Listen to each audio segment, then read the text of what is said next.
Hello students, let us start a new chapter, that is structure of atom. That is the fourth chapter in your textbook. In the previous chapter, we learnt about atom. As we have learnt that matter is anything that takes up the space and has a mass, and all matter is made up of atoms. So we learnt that atoms are the building blocks of matter, in which we have learnt about the Dalton's atomic theory. According to this theory, one of the postulates is that atoms of different element are different. That means when you compare the atom of nitrogen and the atom of oxygen, they are different. That means atoms of different elements are different. So the question arises here. What makes the atom of one element different from another element?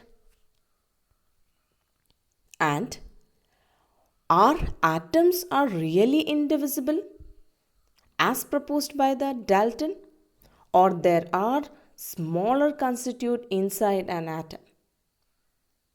So these question really it arises after learning the third chapter about atoms. So the question like what makes the atom of one element different from the atom of another element, and the question like are the atoms really indivisible? We'll finding the solution or the answer for this question in this chapter. A major challenge before the scientists at the end of 19th century was to reveal that what will be the structure of atom and what are the properties of it. So, on studying the static electricity and condition under which the electricity is conducted, and by the various studies, experiments done by the scientists, many scientists contributed in revealing the presence of charged particles in an atom. That means after a lot of studies and the experiments done by the different scientists, the scientist has come up with the subatomic particles. Subatomic particles means there are further subparticles in the atom, which are called as subatomic particles. As according to the Dalton, atom is the smallest particle, that is indivisible particle.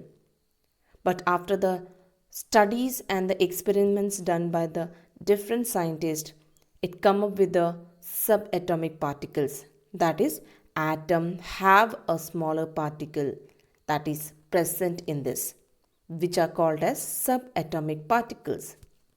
These are electron, proton and neutron. So let us discuss the discovery of these by the scientist. Let us discuss this.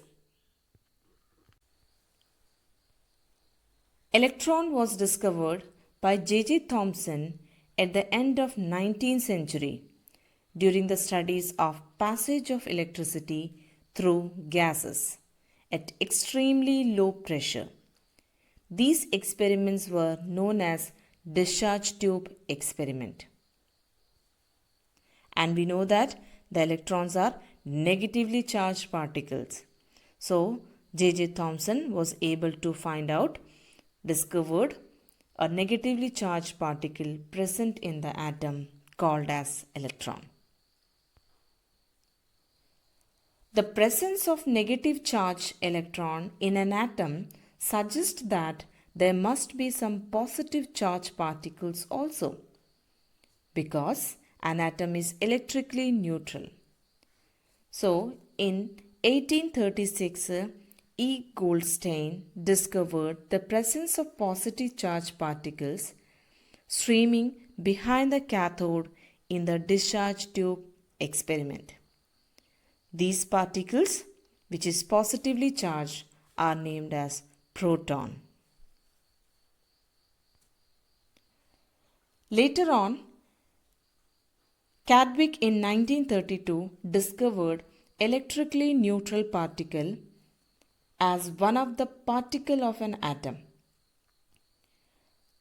By bombarding a thin sheet of beryllium by alpha particles, he observed electrically neutral particles which get ejected from beryllium sheet. He named these emitted particle as neutron.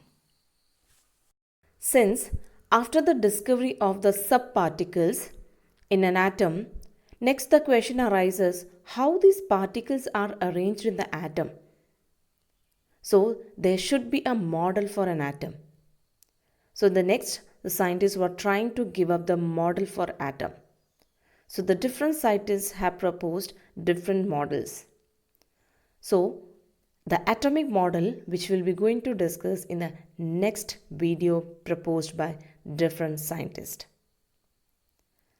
So students, have a nice day.